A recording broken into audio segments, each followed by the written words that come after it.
Eu vou fazer um resumo da história de Davi e depois eu vou entrar nessa parte que é a parte interessante, porque a campanha do Salmo 23 ela é uma campanha que abrange todos os aspectos da sua vida, financeira, emocional, espiritual, material.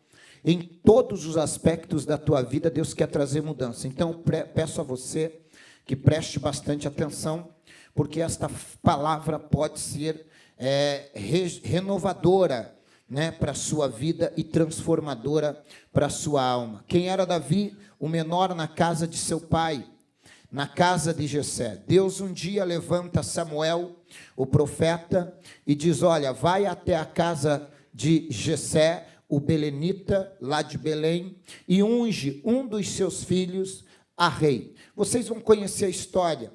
Deus já tinha previsto na sua onisciência quem seria ungido, mas Deus não revela ao profeta. Deus deixa que o profeta espere nele, confie em Deus. Deus deixa que o profeta o consulte, e Deus esperava que Samuel ia o consultar. O problema é que Saul, a princípio, tinha sido ungido, o povo tinha pedido um rei, e Deus tinha dado um rei ao povo. Só tem um problema: Saul era o maior homem de Israel, Saul era bonito, Saul era um grande homem. Todo mundo dizia assim, agora nós temos o rei que é, eu vou usar uma expressão meia chula aqui, alguém diria, agora nós temos um rei que é o cara. Olha o tamanho do rei, olha o estilo do rei. Esse é o rei que seria, se fosse colocar num desfile de moda, o top model do mundo, o homem mais bonito talvez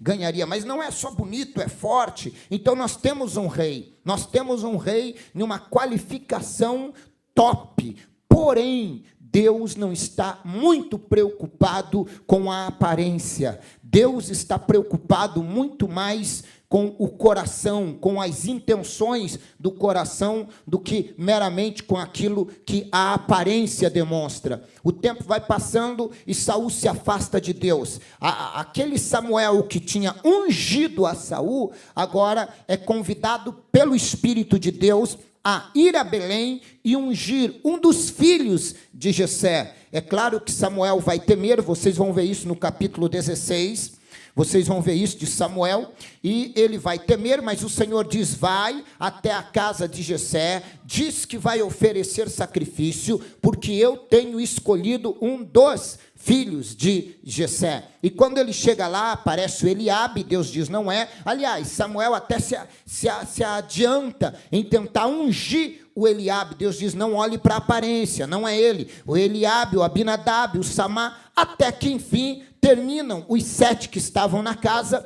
e Samuel faz a pergunta, acabaram-se os teus filhos? Acabaram-se os mancebos? E a resposta vem. Qual resposta? Tenho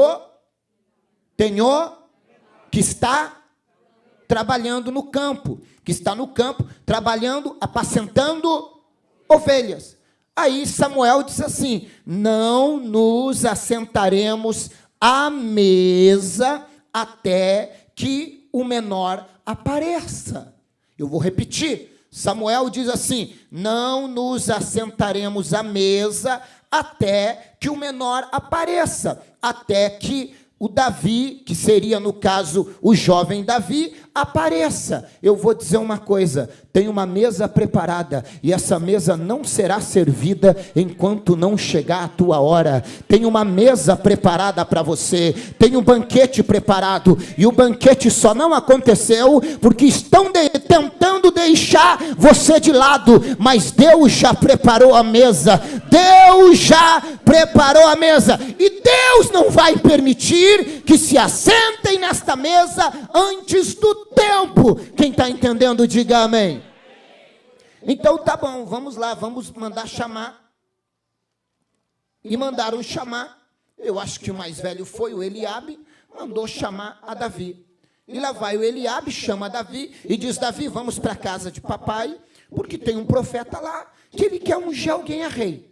Só que eu particularmente acredito que não é você. Eu particularmente acho que não é você. Eu estou deduzindo, eu estou pensando, eu estou achando aqui que foi uma conversa assim meia desdenhando de Davi, mas eles seguem. Quando chega à porta, Davi estava meio descabelado, com o seu cajado na mão, o pé com as suas sandálias todo empoeirada, eles põem o pé na porta, o Saul, a princípio, dá uma olhadinha e de princípio a gente cria julgamentos. Quem já julgou as pessoas e depois descobriu que não era aquilo que você julgou? Às vezes você olha para alguém e acha que é metido, vai conversar, vê que não é. Às vezes você olha para alguém e acha que é humilde, vai conversar, descobre que é metido. É basicamente isso. Nem tudo que aparenta ser é, e nem tudo que a gente pensa é. Então o tempo é o melhor demonstrativo do que realmente as pessoas são. Logo, quando ele aponta o pé na porta, o Samuel, o profeta, talvez também na sua mente quer rejeitar. E quando quer rejeitar, o Espírito de Deus diz assim: levanta-te e unge-o, porque este é o meu escolhido. Pegou o vaso de azeite, então, em Samuel, 1 Samuel 16, 13, se eu não me engano. Coloca para mim se tiver só esse texto. 1 Samuel 16, 13. Samuel tomou o chifre de azeite, que era uma espécie de um chifre, literalmente, de azeite, e o ungiu aonde? No meio dos seus irmãos. O que Samuel fez? Derramou a unção na cabeça de Davi e o ungiu no meio dos seus irmãos. Aqui é a primeira vez que você vai ver Davi entrando em cena. Davi entra em cena aqui. Até o capítulo 16, o versículo 13, Davi era um inexistente. Davi não tinha uma história contada. Diga comigo, história contada. Porque ele tinha história, mas vivia no anonimato. Ele tinha história, mas ninguém sabia da história dele. Ele tinha história, mas era entre ele, Deus e os anjos que o assistiam no campo de batalha da sua própria vida, quando ele ia levar as ovelhas de seu pai para se alimentar. Então tinha uma história, mas não estava exposta. As pessoas te julgam porque não conhecem a sua história. Talvez você tenha uma história, mas ninguém vê. E quando ninguém vê a nossa história, fica fácil de julgar. Os irmãos de Davi ficavam em casa, então não ia lá no campo para ver a história de Davi. Que história, pastor? Talvez a história do treinamento dele, treinando tiro ao alvo, porque ele se tornou um grande atirador de pedras e funda. Talvez a história dele escrevendo salmos e derramando lágrimas, sentado em um tronco, atendendo às ovelhas de seu pai e escrevendo salmos, porque Davi também se tornou um exímio escritor. Qual história, pastor Alexandre? Talvez a história dele, quando ele colocava a sua harpa em suas costas e ia para lá e ficava tentando tirar algum louvor, até porque salmos são muitos louvores. Os salmos de Davi, boa parte deles são cânticos, e ele ficava escrevendo letras de hino no seu silêncio, no seu anonimato, até que um dia ele é chamado para vir para casa. E quando ele é chamado para vir para casa, tinha uma mesa. Quando ele é chamado para vir para casa, tinha uma mesa. Não tinha apenas uma mesa, tinha uma mesa e tinha um vaso cheio de unção. Tinha uma mesa e tinha um chifre cheio de azeite. Tinha uma mesa e tinha uma unção esperando por ele. E mesa e unção é uma coisa que dá muito certo. Deus tem uma mesa de vitória para você e Deus tem uma unção para derramar na tua vida. Você veio à mesa, você está sentado à mesa. O que a gente faz na mesa? Na mesa a gente senta para se alimentar. Na mesa a gente senta para comer. Na mesa a gente senta para se abastecer, não é? Daquilo que a gente vai precisar no dia a dia. Você veio ao culto, a palavra é alimento. Você tem sido alimentado todos os dias pela palavra de Deus. A mesa te alimenta, mas existe algo que vai além da mesa. Na mesa você encontra os nutrientes, as vitaminas, as proteínas, para o teu dia a dia, para a sua caminhada. Mas Deus manda eu dizer, tem algo a mais. Para a mesa, todo mundo pode sentar. Na mesa, sentou Davi e sentou os irmãos de Davi. Sentou o Davi e sentou os irmãos de Davi, o pai de Davi, a família de Davi. Na mesa, muita gente se assenta, mas existe uma coisa que é peculiar: nem todo mundo da mesa está qualificado para receber a unção. É disso que eu quero falar. Deus não tem apenas uma mesa aqui hoje. Deus tem especificamente para alguém que rasgou o seu coração e disse: eu vou buscar minha vitória. Deus tem uma unção diferente para você aqui hoje. Deus tem uma unção sobrenatural. A mesa é o alimento, mas Deus quer que você vá além da mesa. Deus quer te dar uma unção. Você me entende? Levante as mãos. Xalabaca chorobando ele plasuinde canjo nombre andena. Uribigaio de plasto que plantou. Você quer estar apenas à mesa ou você quer avançar um pouquinho mais? Eu estou te perguntando. Você quer ficar apenas na mesa ou você quer avançar um pouquinho mais? Você quer ficar apenas na mesa ou você quer avançar um pouquinho a mais? Então eu quero que você se prepare, porque além da mesa tem uma unção. Fecha os teus olhos por 30 segundos. Fecha os teus olhos.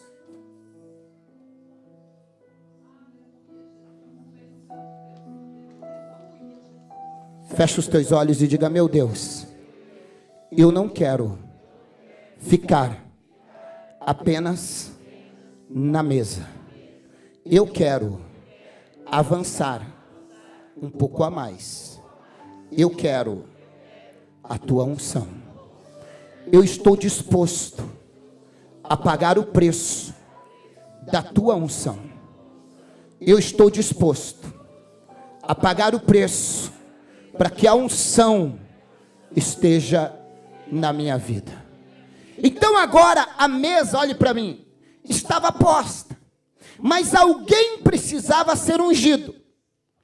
E é por isso que o versículo 5 de Salmos 23, voltando agora para Salmos 23, ele diz: preparas uma mesa perante mim, na presença dos meus inimigos.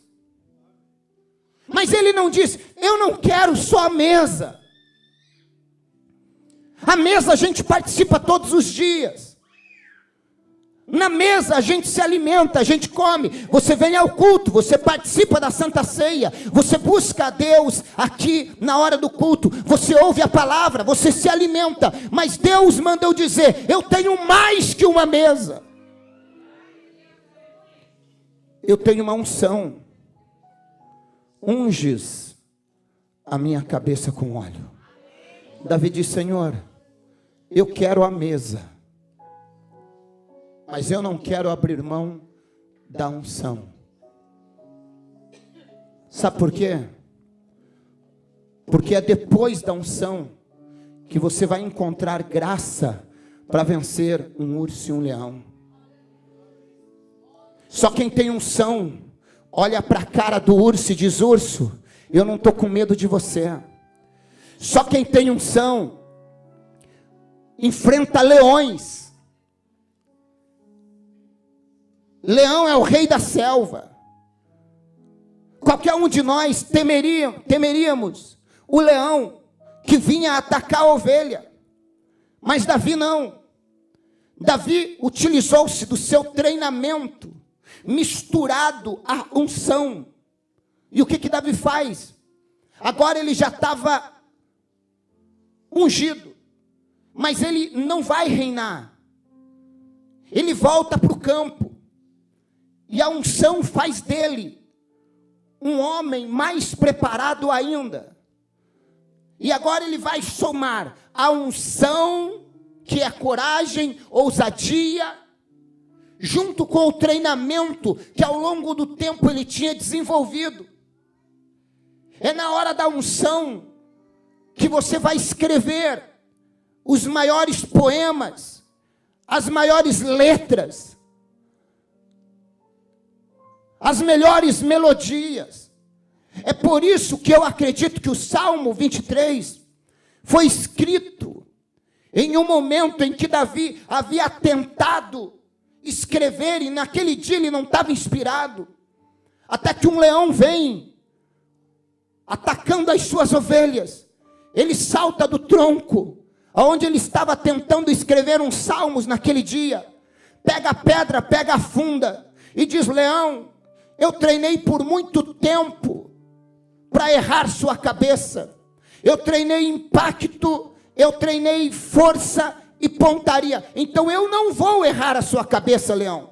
Ele gira a pedra em sua funda e atira. Quando ele atira, dá na testa do leão, na cabeça do leão. O leão tomba, atordoado. Ele parte para cima do leão e com as suas mãos ele estraçalha o leão. Ele diz assim: eu não vou aceitar que você pegue nenhuma das minhas ovelhas. O urso vem, ele faz a mesma coisa, atira a pedra no urso e depois estraçalha o urso todo. É daí que vem a inspiração. Ele olha para as ovelhas e ele vê as ovelhas calma, ele vê as ovelhas olhando para ele como quem diz: ó Davi, você é um bom pastor. Aí ele diz: já sei, eu posso ser um bom pastor para vocês, mas o Senhor é o meu pastor e nada me faltará. Ele me faz deitar em verdes pastos, ele me guia mansamente às águas tranquilas, ele refrigera a minha alma, ele guia-me pelas veredas da justiça, ainda que eu ande pelo vale da sombra da morte, eu não vou temer, porque eu tenho bom pastor. Eu não vou temer, porque eu tenho bom pastor. Eu não vou temer, porque eu tenho bom pastor. Ainda que eu ande pelo vale da sombra da morte, eu não temerei mal algum. Diga comigo: eu não temerei mal algum. Diga comigo: eu não temerei mal algum. Eu não temerei mal algum, porque o bom pastor está comigo. A sua vara e o seu cajado me consolam. E é aí que vem a inspiração. Preparas uma mesa perante mim, na presença dos meus inimigos. Mas eu não quero a mesa sem unção. Estar na mesa sem unção é para minha derrota. Estar como anfitrião da festa sem unção não faz sentido. E é depois da unção que Davi vence o gigante. É depois da unção que ele vence o urso e leão.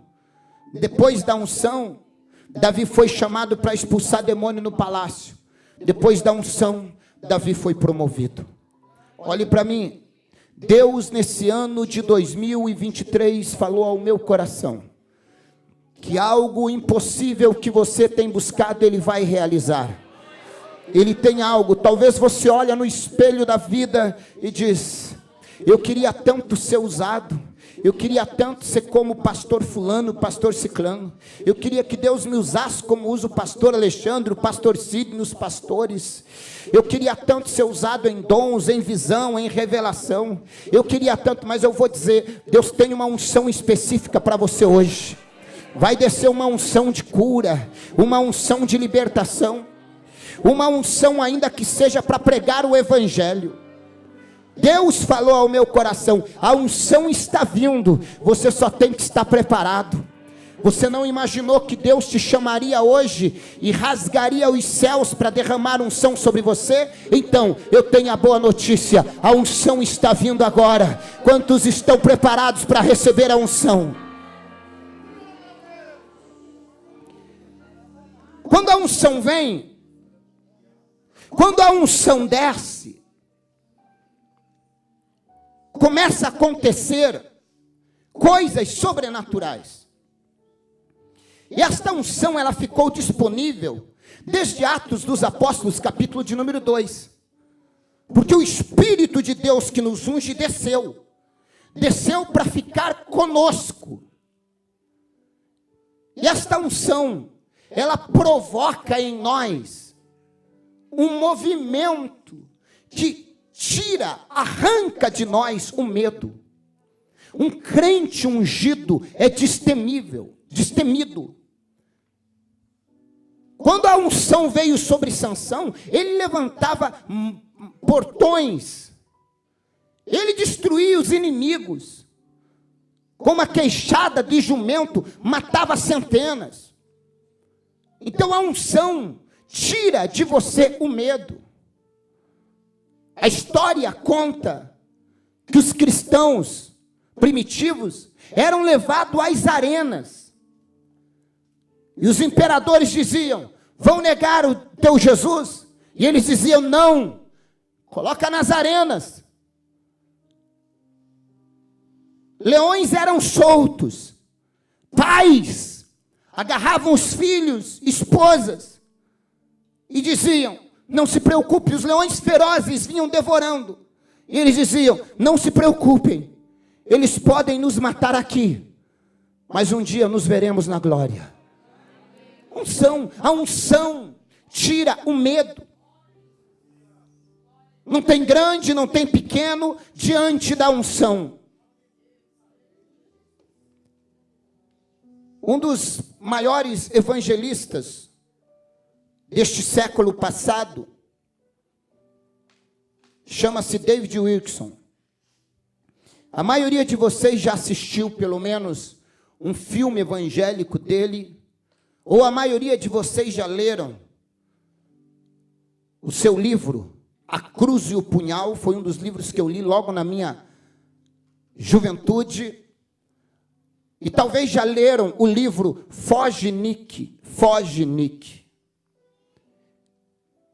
É interessante que quando Deus chamou David Wilkerson, que vivia no interior, e ele está assistindo uma cena de jovens delinquentes, que seriam processados e presos. Deus o chama para a grande cidade. Deus o chama para uma das maiores metrópoles do mundo. Deus o chama para Nova York. E David Wilkerson, jovem,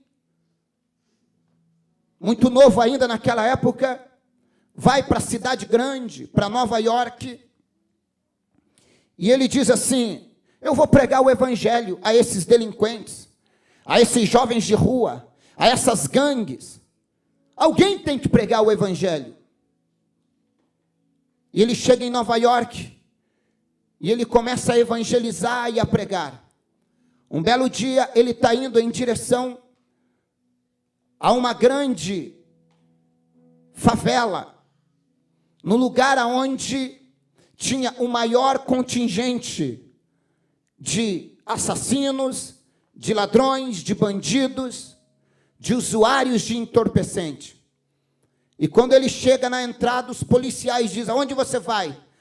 Com a Bíblia no braço, ele diz: vou pregar o evangelho ali, naquela favela.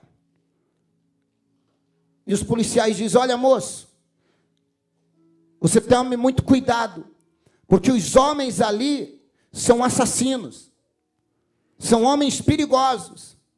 E ele diz: não tem problema, eu vou pregar o evangelho. E ele chegou, e tinha um grupo de jovens que estavam ali usando droga, praticando coisas erradas. E ele entra no meio e diz: eu vim aqui para falar de Jesus para vocês. A unção sobre David Wilkerson era tão grande que eles param para ouvi-lo.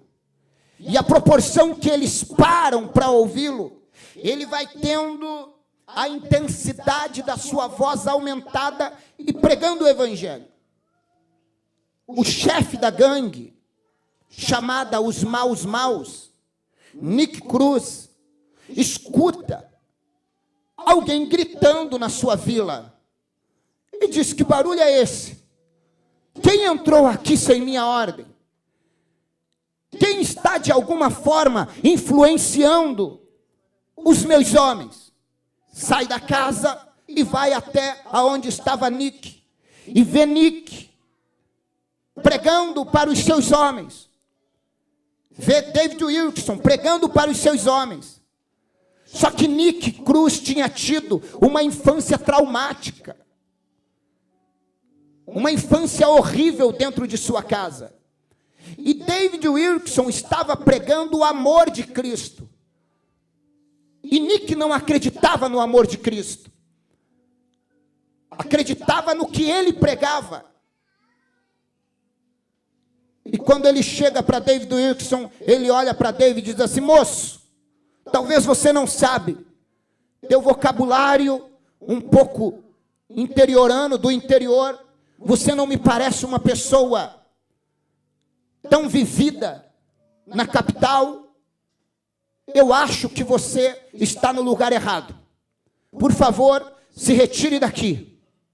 Porque se você não sabe quem sou eu sou o chefe da maior gangue desta região. Eu sou o Nick Cruz e eu estou te ordenando: vaza, vai embora. David Wilkerson olhou para Nick Cruz e falou assim: Nick, eu só estou dizendo para os seus homens, e quero dizer para você também, Jesus te ama. Nick falou: eu não quero saber de Jesus, e nem se ele me ama ou não. Quem me ama é meus amigos. Nem meu pai e minha mãe me amavam. Esses são os que me amam porque me defendem. Vaza! Ele olhou e falou: Jesus te ama. E eu vou continuar falando que Jesus te ama. Nick Cruz se enfureceu e falou: você ousa me responder na frente dos meus homens? Eu vou te dar a última chance. Porque se você não sair daqui agora, não ir embora, eu vou te matar. Eu vou acabar com você. Ele olhou para Nick Cruz e falou: Jesus te ama. Nick falou: se você disser mais uma vez, eu vou te espancar. E vou te cortar em milhares de pedacinhos. Vou pegar um pedaço do teu pé, da tua perna. Vou desmembrar você todinho. E começou a bater em David Wilkerson. David caiu com o nariz sangrando. Ele olhou e falou: agora some daqui. Porque senão eu vou acabar te picando em milhares de pedacinhos. Vou sair colocando cada pedacinho do teu corpo em cada esquina das ruas de Nova York. Some! Nick levanta, enxuga o sangue, olha para David Wilkerson e diz: vai lhe fazer bem me matar? Você acha que isso vai resolver a falta de paz que você tem? A falta de alegria? Se isso for resolver, Nick, e se for para a tua salvação, eu estou aqui. Vai, me mate, me corte, me pique em milhares de pedaços, como você está dizendo. Pegue cada pedaço, vá para as ruas de Nova York e coloque cada pedacinho do meu corpo em cada esquina de Nova York. Faça isso, Nick. Agora deixa eu te dizer uma coisa, Nick. Ainda que você faça isso, cada dia que você estiver andando nas ruas de Nova York, em cada esquina que você tiver, cada pedacinho do meu corpo que estiver lá, vai gritar para você: Jesus te ama, Jesus te ama, Jesus te ama, Jesus te ama, Jesus te ama, Jesus te ama. Naquela hora, Nick olhou para David Wilkerson e falou: é um louco, eu vou embora daqui. Esse homem é um louco. E foi para casa, chocado com o que Nick falou para ele. Falou para os seus homens: me dá a droga lá. E foi usar droga. Nick então termina a mensagem e vai embora. David Wilkerson termina a mensagem e vai embora. Nick pega a droga e começa a injetar na veia.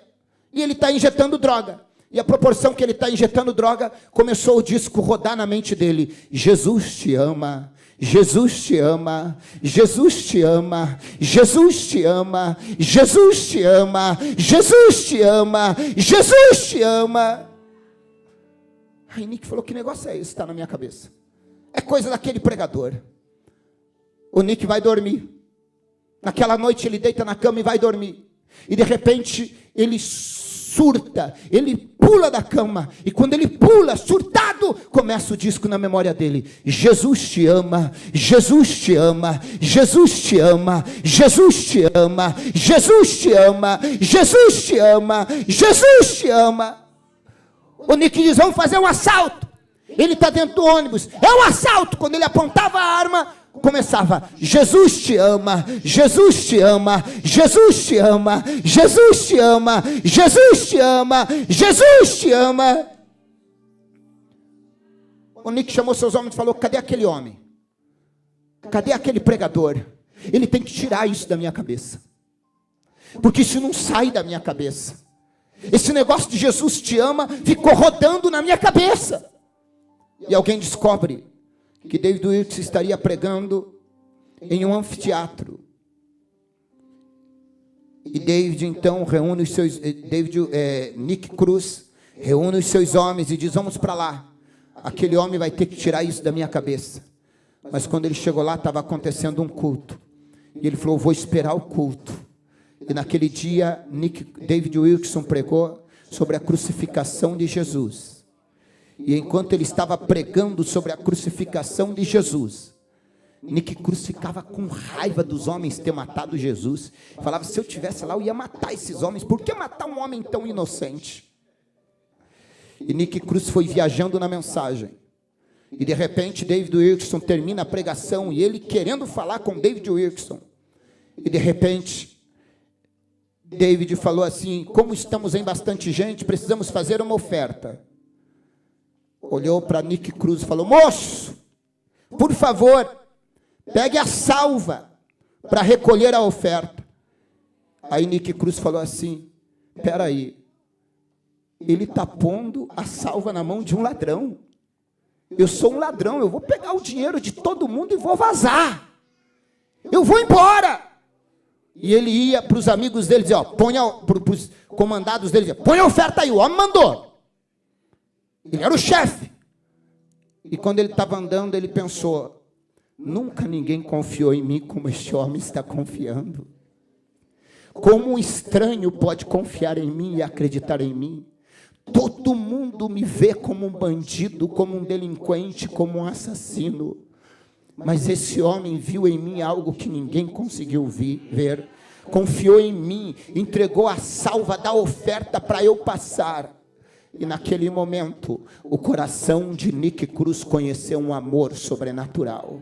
E o final da história é Nick Cruz, juntamente com a sua gangue, se prostrando e aceitando a Jesus Cristo de Nazaré. Jesus te ama, Jesus te ama, Jesus te ama, Jesus te ama.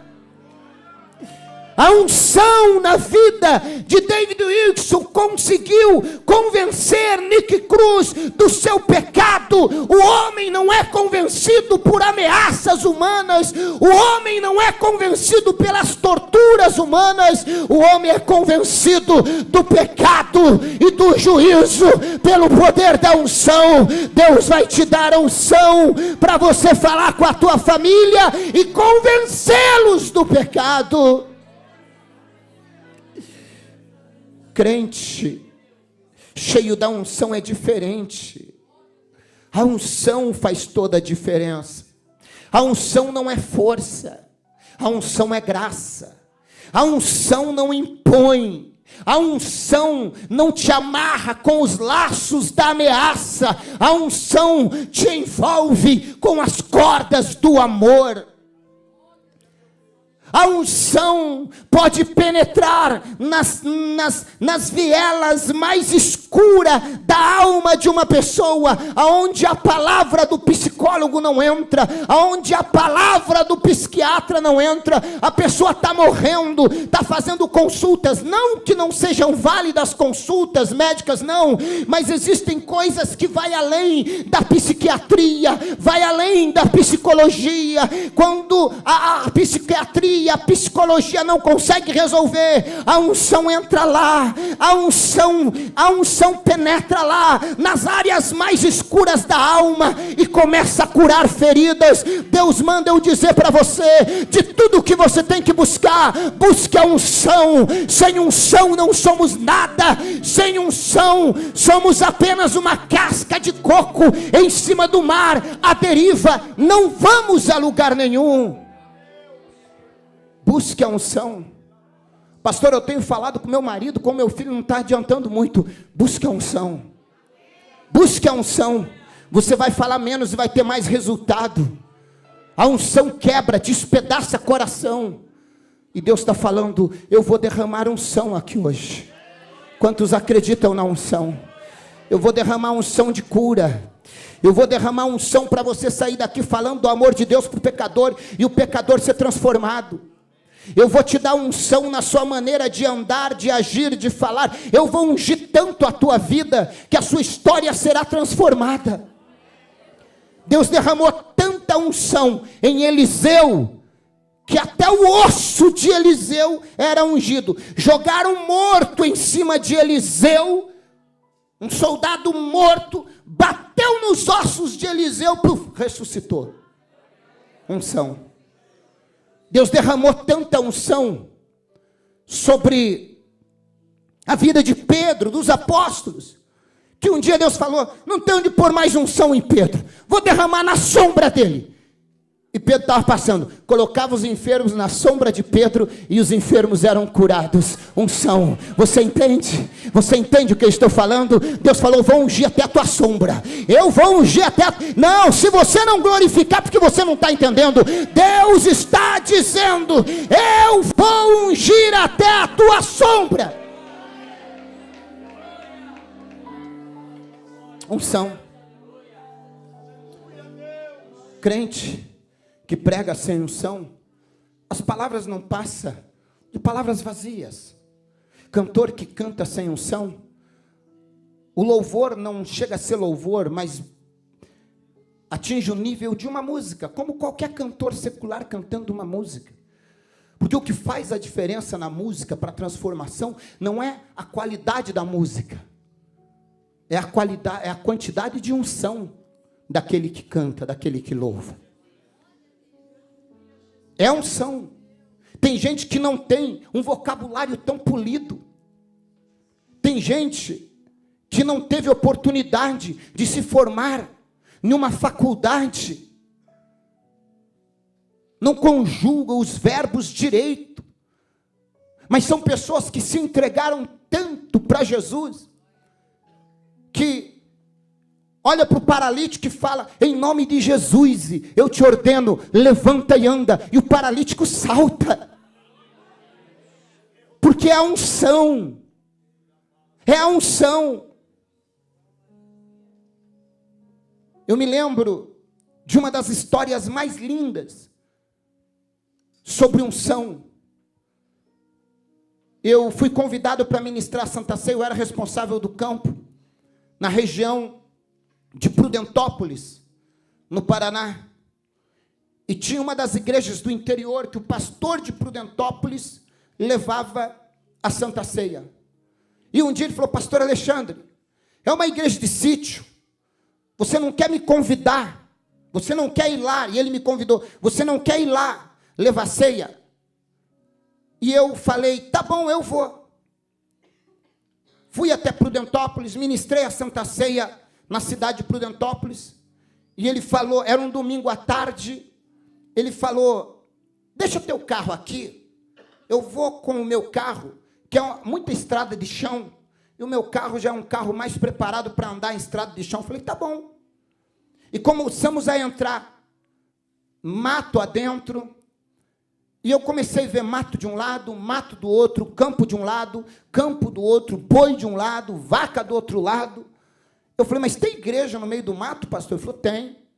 E depois de andarmos uma hora e pouco, 2 horas, ele falou, está vendo lá, pastor? Era um campo aberto e tinha uma igreja construída do lado de uma casa, que era um sítio. Quando a igreja aparece, eu olho do lado da igreja, não tinha uma casa. E eu falei, pastor, o senhor me trouxe aqui para ministrar Santa Ceia? Quantos membros tem? Ele falou assim, tem bastante membros. Deve ter uns 30, 40 membros. Eu falei, membros de Santa Ceia, 30, 40 aqui? Ele falou, é. Eu falei, mas não tem ninguém que mora em volta. Ele falou, não, pastor, o povo aqui vem de longe. Eu falei, tá bom. Aí fomos para a casa de um irmão almoçar, o culto ia ser à tarde. Eu falei, pastor, mas você tem certeza que vai vir gente? Ele falou, vem, pastor. Tem gente que já saiu ontem da casa, no sábado, para posar na casa de um irmão que é a metade do caminho, para continuar vindo de charrete, de carroça, a pé, a cavalo, de bicicleta, mas eles vêm de moto e alguns de carro, mas eles vêm. Eu falei, sério que o povo às vezes gasta um dia para vir e vem? Eu falei, na cidade, se não tiver o ônibus que para na porta da igreja, tem crente que diz que não dá para ir no culto. Ele falou, não, pastor, o povo aqui vem. Eu falei, então vamos ver. Quando deu mais ou menos umas 2 horas, o culto ia começar, ele parou o carro do lado da igreja. Eu falei, eu vou ficar aqui estudando um texto bíblico. Ele falou, tá bom, pastor. E eu comecei a ouvir a voz de um irmão que estava orando. E eu falei, o som parece que está meio alto. Só depois que eu descobri que nem som tinha na igreja. Porque o irmão tinha uma voz potente mesmo. E como o silêncio era grande em volta, então a voz daquele irmão reverberava ali.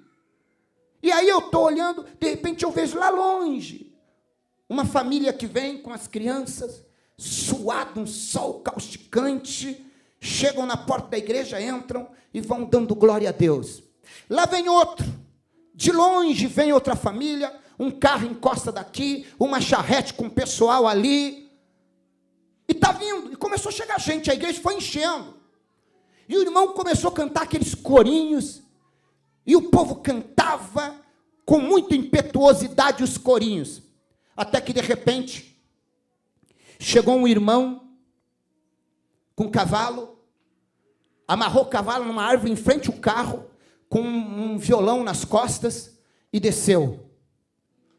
Chegou outro irmão com violão, a cavalo também, amarraram o cavalo e desceram. Um irmão negro escuro e um outro meio pardo. E eu fiquei olhando aqueles irmãos suado.